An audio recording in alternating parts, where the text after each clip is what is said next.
నమస్తే, welcome to NSTV news. ముందుగా ముఖ్యాంశాలు. కాంగ్రెస్ ప్రభుత్వంతోనే అభివృద్ధి సంక్షేమం సాధ్యమవుతుందని రాష్ట్ర స్త్రీ శిశు సంక్షేమ పంచాయతీరాజ్ గిరిజన శాఖ మాత్యులు దనసరి సీతక్క పేర్కొన్నారు.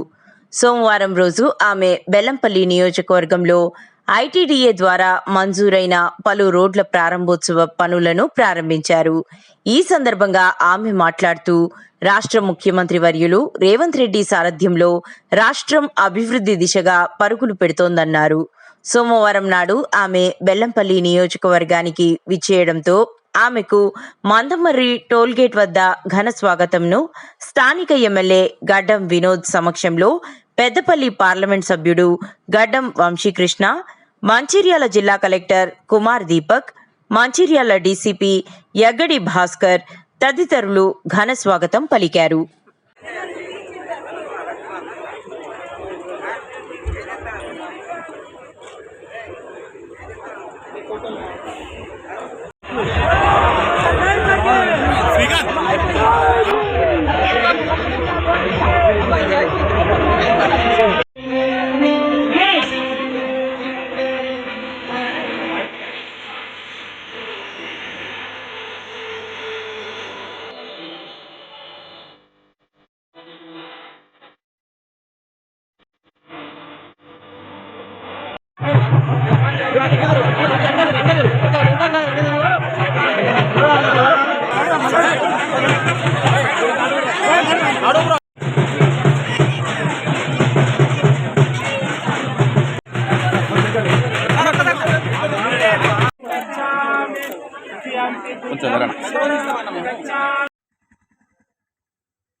స్ఫూర్తితో కాస్ట్ సెన్సస్ అనేది వచ్చింది.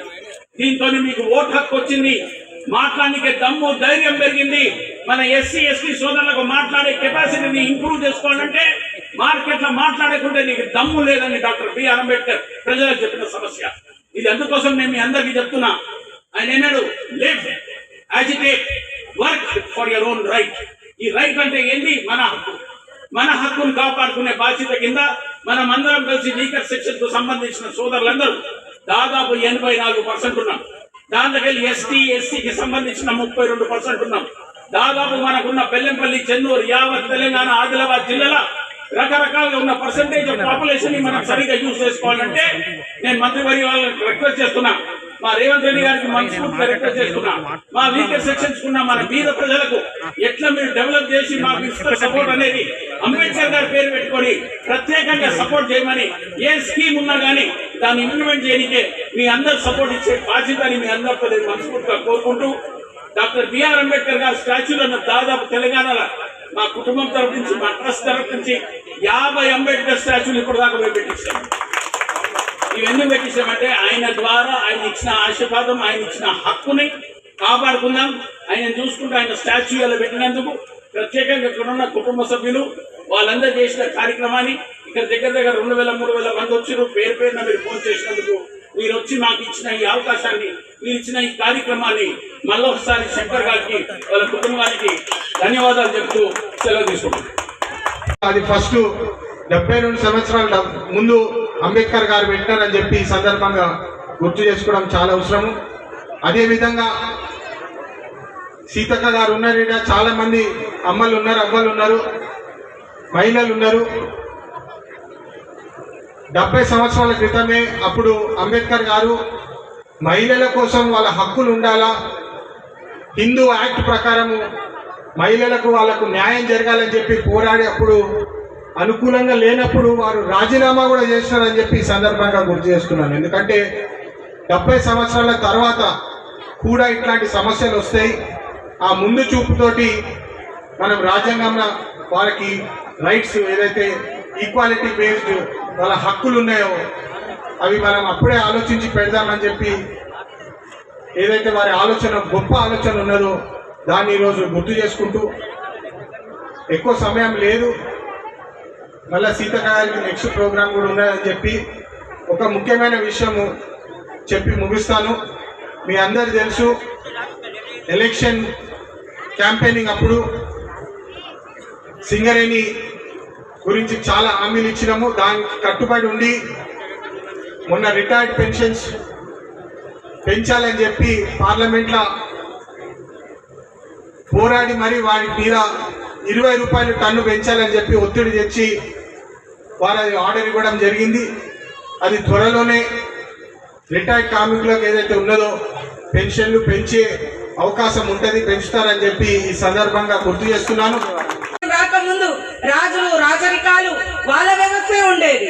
కానీ ఈ రోజు ఛాయ వాళ్ళైనా ఈ దేశానికి ప్రధానమంత్రి అయ్యారు. ఒక కూలి కుటుంబం నుంచి వచ్చిన నాలాంటి వాళ్ళమైనా ఈ రోజు మంత్రులమైన ఈ రోజు మరి ఒక ఉన్నత స్థానంలో అధికారులు కూడా చదువుకునే స్వేచ్ఛతోటి చదువుకొని ఉన్నత స్థానంలోకి వస్తున్నారు. కాబట్టి అన్నింటికి మూలం చదువు. చదువు ఉంటే సంస్కారం వస్తుంది, జ్ఞానం వస్తుంది. అందుకనే అంబేద్కర్ గారు కష్టపడి చదువుకొని ఈ దేశానికి ఏం కావాలో రచించినటువంటి మహనీయుడు. ఆ రాజ్యాంగాన్ని మనం కాపాడుకోవాలి. ప్రతి ఊర్లో అంబేద్కర్ లాంటి మహనీయుల యొక్క విగ్రహాలు ఉండాలి, స్ఫూర్తిదాతల విగ్రహాలు ఉండాలి. ఈ సమాజానికి సేవ చేసినటువంటి మహనీయులను మనం పూజించాలి, వాళ్లకు దండలేయాలి, వాళ్లకు దండం పెట్టాలి. అంతే తప్ప అసలు ఏంటో తెలియని కాడ పోయి కాదు. కొంతమంది అంటారు ఆయన వేరే కులం, ఆయన వేరే కులం. కులానికంటే అతీతంగా సమాజం కోసం ఎవరు పనిచేసారు అనేది మనం గుర్తు పెట్టుకోవాలి. అలాంటి మహనీయుడు ఇవాళ ఆయన పుట్టిన కులం అట్టడుగు వర్గం కులమే. కానీ అందరి భారతదేశం ఔన్నత్యాన్ని ప్రపంచానికి చాటి చెప్పే విధంగా చదువుకొని అణచివేతను అనుభవించి చదువుకొని మరి ఈరోజు ఐకాన్ ఆఫ్ నాలెడ్జ్ అనే విధంగా ఆయన ఎదిగిండు. కాబట్టి మన పిల్లలందరికీ కూడా చదువు, సంస్కారం, సమాజం కోసం ఆలోచించే విధానం నేర్పియాలి. ఈరోజు శంకర్ గారు సొంతంగా ఉద్యోగం చేసుకుంటున్నాడు. నాకెందుకులే అనుకోలే. ఇవాళ అంబేద్కర్ లాంటి మహనీయుల మూలంగానే నేను చదువుకొని ఉద్యోగంలోకి వచ్చిన. కాబట్టి నాకున్నంతలో నేను ఈ రకంగా ఈ యొక్క మహనీయుడి విగ్రహం ఏర్పాటు చేయాలి, నలుగురిని చైతన్యపరచాలని మరి వారు ముందుకు రావడం జరిగింది. వారి యొక్క కృషిని అభినందిస్తూ మా నేతకాని సంఘం సోదరులందరూ కూడా ఇక్కడికి ములుగు నుంచి కానీ ఇక్కడ నుంచి కానీ చాలా మంది ఇక్కడ అందరు ఉన్నారు. అదే విధంగా దళిత సోదరులు, ఆదివాసీ సోదరులు, గిరిజన సోదరులు, బహుజన సోదరులు అందరం కూడా ఐక్యంగా ఎవరి